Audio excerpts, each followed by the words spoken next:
जब उनकी सरकार थी उन्होंने कहा था कि देश की संपत्ति पर पहला अधिकार मुसलमानों का है। हाल ही में मुसलमानों को निशाना बनाकर की गई वजीर आजम नरेंद्र मोदी की तकरीर पर बेंगलुरु में सैयद अशरफ ने सख्त तशवीश का इजहार किया है।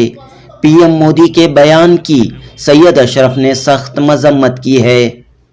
आनजानी वजीर आजम वीपी सिंह के साबिक सियासी मुशीर सैयद अशरफ ने कहा कि पीएम मोदी ने अक़लियतों बिलखुसूस मुसलमानों के सिलसिले में जो बातें कही हैं वो एक वजीर आजम को शोभा नहीं देती।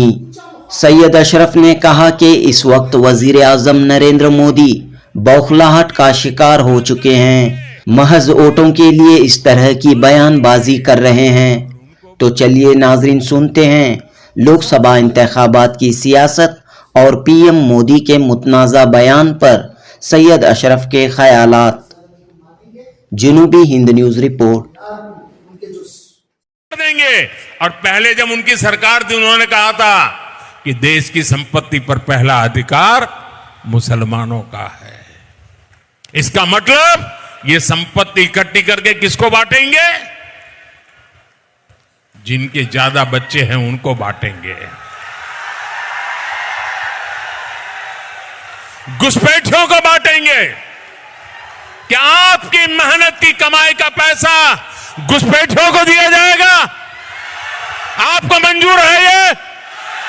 ये कांग्रेस का मैनिफेस्टो कह रहा है कि वो माताओं बहनों का सोने का हिसाब करेंगे, उसकी जड़ती करेंगे, जानकारी लेंगे और फिर उस संपत्ति को बांट देंगे और उनको बांटेंगे जिनको मनमोहन सिंह जी की सरकार ने कहा था कि संपत्ति पर पहला अधिकार मुसलमानों का है। भाइयों बहनों, ये अर्बन नक्सल की सोच, मेरी माताओं बहनों, ये आपका मंगलसूत्र भी बचने नहीं देंगे, यहां तक जाएंगे, मैं कहने आया हूं। आज मुझे आप लोगों को यहां बुलाने का मकसद ये था कि हाल ही में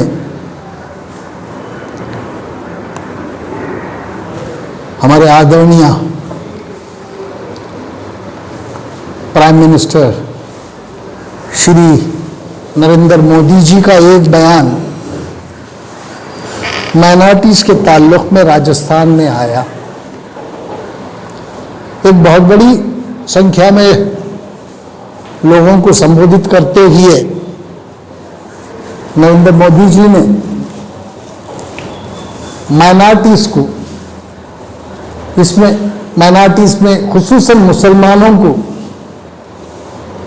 टारगेट किया है और उन्होंने ऐसे ऐसे अल्फाज इस्तेमाल किए हैं जो एक प्राइम मिनिस्टर को शोभा नहीं देते और उनको ऐसे अल्फाज इस्तेमाल करने से गुरेज करना चाहिए था, क्योंकि माइनॉरिटी जो है ना इस मुल्क का एक अहम सुतून है, एक मजबूत अंक है। हम लोग माइनॉरिटीज को, इस अंक को जुदा करना कोई मामूली बात नहीं है, ये मुश्किल ही नहीं, नामुमकिन है, ये हो ही नहीं सकता कभी भी। लेकिन वोटों की खातिर बौखलाहट में प्रधानमंत्री जी का जो बयान आया है वो काबिल मजम्मत है। ऐसे बयानात प्रधानमंत्री जी को देना नहीं चाहिए, क्योंकि आज हम ये देख रहे हैं कि हर तरफ से जो है ना उनके लिए तनकीद ही तनकीद हुई जा रही है। सोशल मीडिया में औरतों की तरफ से इतनी तनकीद हो रही है कि वो जो है ना पता नहीं है मोदी जी तक ये बात पहुंच रही है या नहीं पहुंच रही है, लेकिन तनकीदों से भरा पड़ा है प्रधानमंत्री जी के खिलाफ आज सोशल मीडिया। और हर बार जो है ना वोटों की खातिर माइनॉरिटीज को निशाना बनाना, ये कहां का इंसाफ है? जब आजादी की लड़ाई लड़ रहे थे तो आरएसएस हो या दूसरी अन्य पार्टियां, कांग्रेस के अलावा कोई भी जो है ना मैदान में नहीं थी, सब अपना अपना समझौता कर लिया था ब्रिटिशर्स के साथ आरएसएस ने पहले ही समझौता कर लिया था, ये कई अखबारों में आए, कई बुकों में आए, कई किताबों में आए, सब ये शाया हो चुके हैं, इसे दोबारा बोलने की जरूरत नहीं है। लेकिन आप मुसलमानों को ही टारगेट क्यों करते हैं? मुसलमानों के आपको इतनी मुसलमानों से क्यों ये है दुश्मनी है? अगर आप मुसलमानों की कुर्बानियों को देखना चाहते हैं तो आप चले जाइए इंडिया गेट पे, जो आपके मकान के कुछ आधे 1 किलोमीटर के करीब में ही मौजूद है इंडिया गेट। वहां 97 नाम एक पत्थर पे कुनंदा हैं। उस नामों में मुसलमानों की तादाद 60 पर 63,000 है और बाकी के सिख भाइयों की तादाद है। और फिर भी हमसे कहते हैं कि भाई मुसलमानों का कोई योगदान नहीं है। योगदान तो वहां लिखा गया है, पत्थर पे कुनंदा है, हमें बताने की जरूरत नहीं है। हम मुसलमानों को टारगेट करना खत्म करो, बंद करो। मुसलमान इतनी आसानी से कहीं भी जाने वाला नहीं है। कोई भी उठे कह दे तुम पाकिस्तान चले जाओ, इधर चले जाओ, उधर चले जाओ, क्यों जाएंगे? हमने इस मुल्क को तरजीह दी है, हमने इस मुल्क में कुर्बानियां दी हैं और हम इस मुल्क के अंग हैं और यही रहेंगे, यही पैदा हुए हैं और यही हम खत्म भी हो जाएंगे और इसी की मिट्टी में मिल जाएंगे। यहां बार बार निशाना बनाने की कोशिश मत करिएगा। आपने आज सवाल औरतों के मंगलसूत्र पे भी कर दिया है। मैं जहां तक समझता हूं औरतों का जो गहना है, मजबूत गहना जो है वो उनका मंगलसूत्र है। आपने मंगलसूत्र के इशू को उठा के एक बहुत बड़ी गलती की है। आपको ये मंगलसूत्र पे बात करना नहीं चाहिए था। और किसके मंशूर में क्या है हमें इससे मतलब नहीं है, लेकिन जो इशू आपने उठाया मंगलसूत्र का, आज देख लीजिए हर सोशल मीडिया में भरा पड़ा है आपके खिलाफ। औरत का ये मजबूत गहना जो है मंगलसूत्र है। मंगलसूत्र, औरत किसी भी चीज पर कॉम्प्रोमाइज कर लेगी लेकिन अपने मंगलसूत्र पे कॉम्प्रोमाइज नहीं करती। जब सुबह औरत उठती है तो सबसे पहले अपने गले में लटके हुए मंगलसूत्र को चूमती है और आंखों से लगाती है। यह इतनी इज्जत करती है औरत मंगलसूत्र की, आप उसकी तौहीन कर रहे हैं। कुछ वोट हासिल करने के लिए बौखलाहट में आप उसकी तौहीन कर रहे हैं। इस हिंदुस्तान की आबादी में औरतों की भी आबादी 50% है और 50% की तौहीन कर रहे हैं आप। मंगलसूत्र के साथ खिलवाड़ मत करिएगा। ये मंगलसूत्र जो है ना औरतों का, हिंदुस्तानी औरतों का मजबूत गहना है, वो कभी ऐसी चीजों से कॉम्प्रोमाइज करने वाली नहीं है। और आप ऐसे बयानात देख के, ऐसे भाषण दे के आप बताना क्या चाह रहे हैं? इस मुल्क को आजाद हुए 77 साल हो गए। आज हमारे हिंदुस्तान का मियार दूसरे मुल्कों में बहुत ऊंचाई पर है। ये पहुंचाने में आज तक की जितनी भी सरकारें 1947 से अब तक बनी हैं, सबका इसमें योगदान है।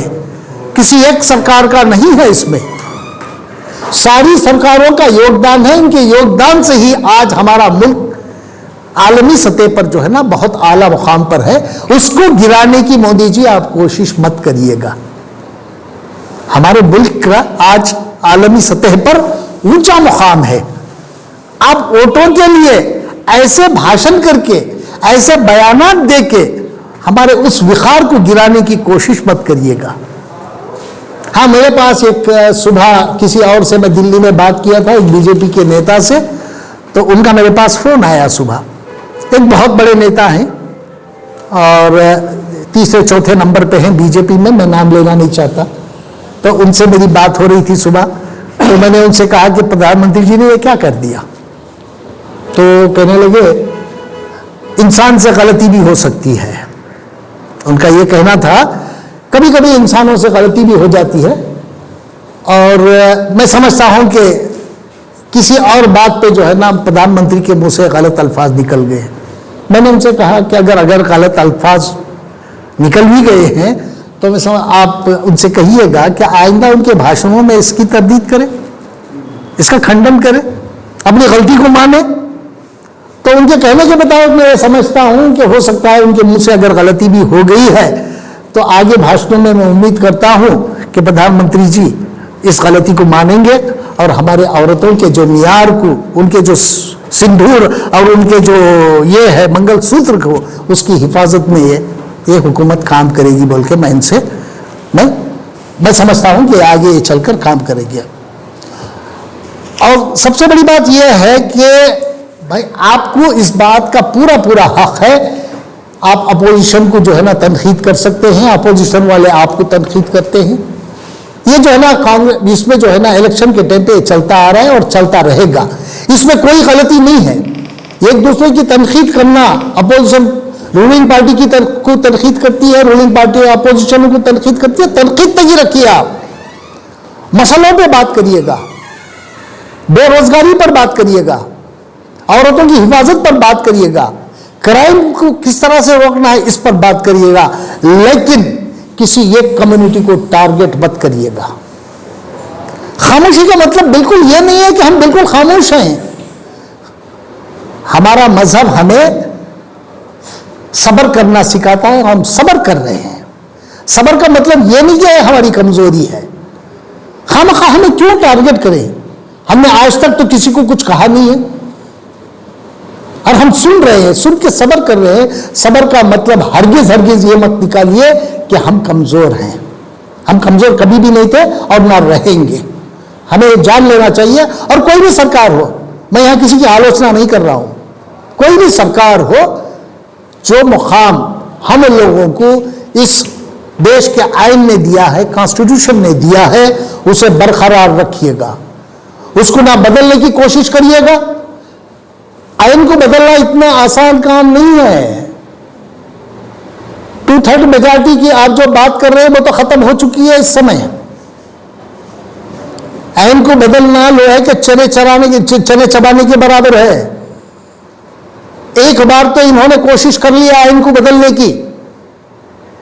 2003 में जब वाजपेयी जी इस देश के प्रधानमंत्री थे, उस टाइम पे इन्होंने कॉन्स्टिट्यूशन रिव्यू कमीशन बनाया था। अब जब वो मामला सुप्रीम कोर्ट तक पहुंचा, इस देश के former president of India R Venkataraman ji, उन्होंने उस चीज को जो है ना अदालत तक ले गए, सुप्रीम कोर्ट तक ले गए।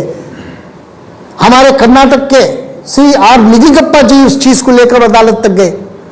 HR Khanna, justice HR Khanna साहब उसमें एक सिग्नेटरी थे, वो भी उसे अदालत तक लेके गए। जो माने जाने माने कुलदीप नैयर जी, जो जर्नलिस्ट, वो भी उसमें एक सिग्नेटरी थे। और एक नाचीज, मैं भी उसका एक सिग्नेटरी था उस जमाने में। लेकिन उस टाइम पे इनका हलफनामा आया वहां। आज आप कॉन्स्टिट्यूशन बदलने की बात कर रहे हैं, आप छू भी नहीं सकते उसको। हलफनामा क्या आया सुप्रीम कोर्ट के सामने कि हम बदलने की कोशिश नहीं कर रहे हैं। ये सरकार की तरफ से सुप्रीम कोर्ट में हलफनामा दाखिल किया सरकार ने और कहा कि हम कॉन्स्टिट्यूशन को बदलने की बात नहीं कर रहे हैं, हम ये देखने की कोशिश कर रहे हैं कि कहीं कोई चीज बदलनी पड़े या उसे कोई उसमें जो है ना कोई ये करना पड़े, करेक्शन करना पड़े, तो हम उसको देख रहे हैं। हम कॉन्स्टिट्यूशन बदलेंगे नहीं और ना हमारा ये इरादा है। तो सुप्रीम कोर्ट में ऑलरेडी ये मामला जा चुका है और सुप्रीम कोर्ट से इन्होंने माफी भी मांग ली है और ये कह दिया है। आज भी सुप्रीम कोर्ट के सामने वो हलफनामा बाकी है, आज भी है उनके पास। और इतनी आसान बात नहीं है कॉन्स्टिट्यूशन को बदलने की, ये सोच भी नहीं सकते। किसी को डरने की जरूरत ही नहीं है इस चीज के लिए, क्योंकि कॉन्स्टिट्यूशन में ऐसी ऐसी चीजें हैं जिसे छू भी नहीं सकता। उसमें खुद कॉन्स्टिट्यूशन में खुद जो है ना वो आर्डर बना दिया गया है कि इसको किसी भी कीमत पे बदला नहीं जा सकता। और क्या बदलेंगे आप?